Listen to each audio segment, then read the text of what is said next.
It is written, how much of what occurs is fate, and how much is nature, and how much is nurture. Every time I walk out to play, I think and act like an Australian. I play aggressively to win and be the best that I can. My game revolves around what I have grown up with, the influences of my coaches, the proud history and heritage of cricket in Australia. The difference is, I bat like an Indian. It's not just me that says it either. I know comments are made, she doesn't bat like one of us.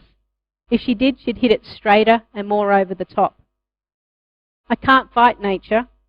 For me, batting is a simple task of seeing the ball and working it for runs. Lots of runs. My Indian wrists help with this. My wrists I have inherited.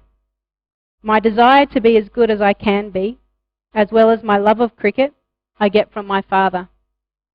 Perhaps because I was nurtured in that role straight out of the orphanage. For those that don't know my story, I was adopted from an orphanage in Pune. My family were actually looking for a baby boy. They had travelled to Mumbai, couldn't find anyone, went to Pune, still couldn't find a healthy boy. Thankfully, a nurse had suggested that there was a baby girl that was just being out on loan, fostered, that maybe they should pop by and have a look. Supposedly the story goes when my mother went there, it was my big brown eyes that captured her heart. That was her words, not mine. So thankfully they adopted me. I was able to travel the world with them. I went straight from Pune as a 3-week-old baby. I went to America for 18 months, Kenya for another 18 months, and then to Australia where I resided. 32 years later, I went with my manager, Sean Martin, back to that same orphanage. I couldn't believe it, the kids that were running around there. I thought to myself, how lucky am I? What would have happened if I wasn't adopted by that family? Would I be living in a different country? Would I be speaking a different language? Would I have stayed in India? Would I have played cricket? Or would I have played another sport? But the thing is, the unknown scares you. So I focused not on the what ifs, but how lucky I was. I guess there are two common questions that get asked from me when people find out that I play cricket at an international level. The first question is, does a female cricketer wear a box? And the second question is, how did I get involved? Whilst you ponder on the first question, I'll answer the second one. Having a father who was Indian, cricket definitely runs in your blood. And I was Daddy's little girl. I did everything that my father did. I collected stamps, model trains, and I played cricket in the backyard. I didn't fall in love with the game until I went to my first international match at the Sydney Cricket Ground. I remember the night before, I was so excited. I got out my green and gold shorts and shirts. I got an old bed sheet and painted it as a banner. And when I got to the ground, put my banner up, I made sure I got hot chips, ice cream. I joined in on the Mexican wave. I saw people getting kicked out of the cricket ground because they were drunk. I don't think I saw a single delivery being bowled, but I loved it. I was hooked. Cricket was definitely for me. And I saw all the kids, all the boys actually, on the Saturday mornings, and I said I wanted to be there. I wanted to play. My father said, I don't know if girls can play cricket. So he went to the local boys club, the West Pennant Hills Cherrybrook Club, and asked if I could play. So I rocked up to my first training session. I really wanted to impress the guys. I wanted to show them that girls could play cricket. I took a deep breath at the top of my mark, came running in, and bowled the ball. I hit the wickets, but it was the opposite net. Probably not the start I was looking for. But that soon turned. I was able to pick up a wicket in my first delivery, in my first match. And from there, I felt very comfortable with that team. But despite me feeling comfortable with the team, I felt a little bit out of place. I didn't want the opposition to know that I was a girl. Back then, women's cricket, they used to wear the culottes, like a skirt with shorts. I don't know what they were thinking about. But I wore the pants. I kept my head down. I tucked my hair under my cap. And I thought, that's a pretty good disguise. I didn't realise it was such a good disguise until I was running between the wickets when I was batting and my hat fell off. And the boy shouted out, "Oi, that bloke's a girl." It's funny, you can fool a lot of guys with a lot of things, can't you, girls? At the age of 12, I realised girls actually played cricket. So I used to play boys cricket in the morning and girls cricket in the afternoon. And from there I started to realise there was actually a pathway that I could represent New South Wales and Australia. You would think with my international career, smooth sailing, red carpet, everything worked a treat, but it didn't. At the age of 15 I made the first New South Wales under-18 side. I thought I'd made it. New South Wales always dominates in junior national titles. And there's a story that goes on in Australia. If you get a baggy blue, you get a baggy green. So I thought my destiny was already paved out for me. That tournament taught me a lot. Everyone around me was breaking records, yet I was the opening batter and I couldn't score a run. Therefore it came no surprise when we made the final that I was 12th. It was then that I sat back and I said, look, I don't want to be the last player selected, I want to be the first player. I want the coach and the captain to always turn to me whenever there's a pressure moment. I sat down with my father, who was a sports psychologist at the time, and we started to write down the goals of what I wanted to achieve and how I was going to achieve it. From there I was able to actually be quite dominant in the junior titles. I captained the side, I won player of the tournament, and I made my debut for New South Wales Open team at the age of 18. Everything was going along really well. I was playing good cricket, New South Wales were winning, I'd made the Australian squad, but I couldn't crack the Australian team. Something was holding me back. Just like every athlete, you go through your strengths and your weaknesses. My strengths, I was playing some good cricket. I was turning the ball, getting wickets. I was chipping in with the runs down the order. Even though I was opening bat, you have to pay your dues and go up the order. But the thing that was holding me back was fitness. Now I took up cricket because I didn't want to run.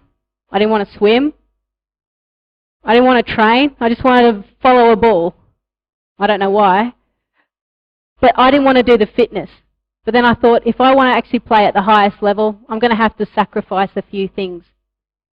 So I decided, with my mother's help, to get back into trying to get a bit fitter. I used to go out and try and get into the fitness. Whenever it got a bit too hard, and I'm sure we've all been there, and it hurts a little bit, I stopped. I needed to keep going. So after days and days and weeks of slowly trying to get myself into a routine, I started to play mind games with myself. So if I was doing some sprints, if I had to do 10, I'd do the 10, but if I did 12, I'd give myself a little bit of chocolate that evening with my cup of tea. So I played little mind games with myself, and soon it became a habit. And my fitness, although I was never the fittest player in the team, I was at a decent standard, and all of a sudden I made my debut for Australia in 2001. I came into that side with a dominant side. They had just lost the World Cup in 2000, and they wanted to make sure that that didn't happen. Some of the famous players, Belinda Clark, Catherine Fitzpatrick, Karen Rolton, they were all part of that side. And they really made sure that I learnt about the game. We dominated for 4 years. I played my first World Cup in 2005 and we won. And still to this day I cherish that moment because firstly World Cups don't happen very often, and to win your first one was pretty special. But things changed. After 2005 we lost a lot of those players due to retirement. So my generation and the younger girls were now stepping up. We were still winning tournaments, but our backs were against the wall. We weren't thrashing teams. We weren't dominating like we used to. And 2009 was with the next World Cup, and it was in my hometown, Sydney. So the pressure that we felt as a team and as individuals was even higher than anyone could expect. At the time, I was actually going through a batting slump. I was the number 2 ranked batter for the ICC at the time, and I wanted to finish that tournament number 1, and I wanted us to raise the trophy. Things couldn't have been as bad in that World Cup. We lost the first game through Duckworth-Lewis. That increased the anxiety levels of the coaching staff and the players. Messages were being passed around the team On the field, coaches were trying to dictate, and there was fractions within the team that started. Surprise, we actually played our worst performance and came 4th in a World Cup. An Australian team has never come that poorly before. So I had to sit back and think and realise, what did I want to do? Was it getting too hard? Was the politics getting too much? Was I want to actually progress and make sure that I leave the game at the highest level? I decided to sit back and work hard at my game. I wanted to keep continuing and playing, and I wanted to leave Australia in a dominant position. I got to around 2011. We'd won a T20 World Cup, and we had just won back the Ashes. But there was still another 2 World Cups, and I wasn't quite sure whether I should continue. I was getting pretty old. Everyone was under 25, and I was over 30. So you can imagine the type of conversations we were having at the dinner. It doesn't quite work when you're my age. But I decided to stay, and I guess I just want to show you some highlights of what happened in my last year.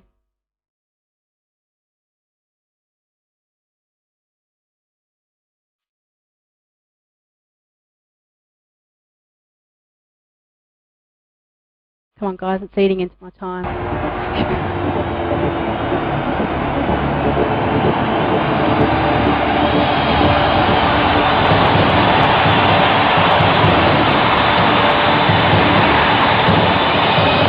that is a wonderful shot. Beautiful use of the feet. 50 comes up for Rachel Haynes. Half century for Rachel Haynes. Wonderful batting. Oh, this is another big one. Second 6. Wonderful from Megan Schutt. That is absolutely sensational fast bowling. What an impact this young quick bowler is having. Brilliant catch. Brilliant catch. Oh, what a catch. Quite well. Is there an edge there? Yes. Massive wicket. Gone. We're gone again. With the last wicket. What a battle we've just witnessed.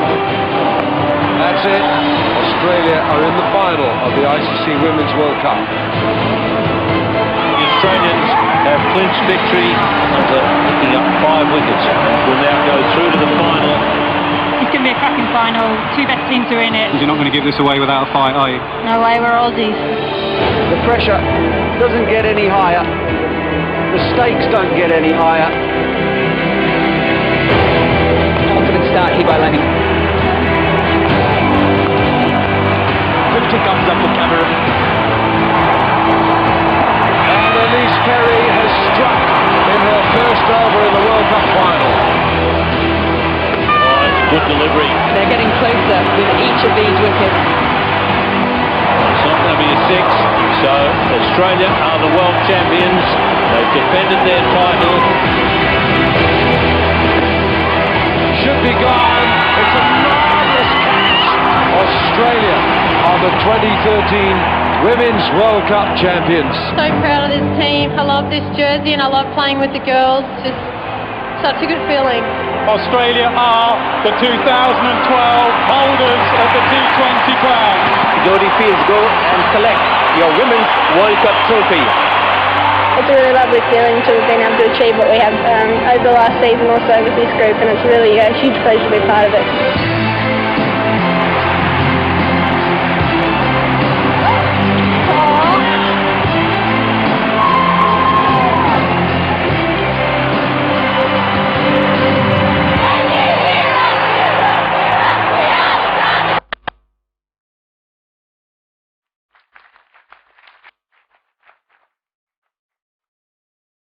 Did you see that last catch? Yeah, it was pretty good, wasn't it? That was actually the last thing I ever did for my country. Not a bad way to finish. After that game, I announced my retirement, and I guess it was a nice symmetry for me. I was born in India, and I played my last game in India. So what now?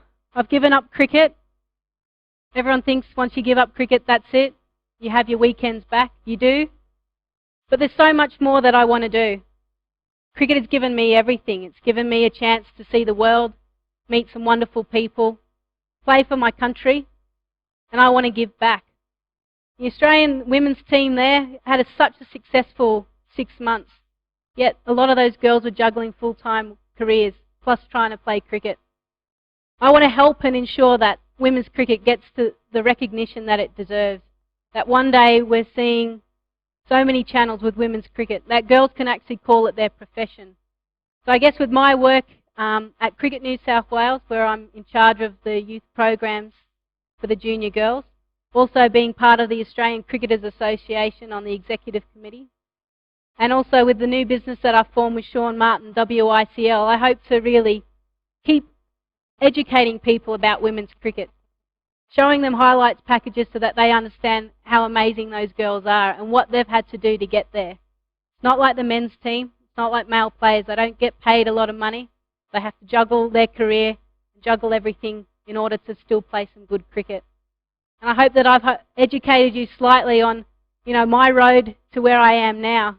And I've had a wonderful journey. There's definitely been some ups and downs, but I wouldn't change it for anything. Everything that has happened to me, I've learnt from.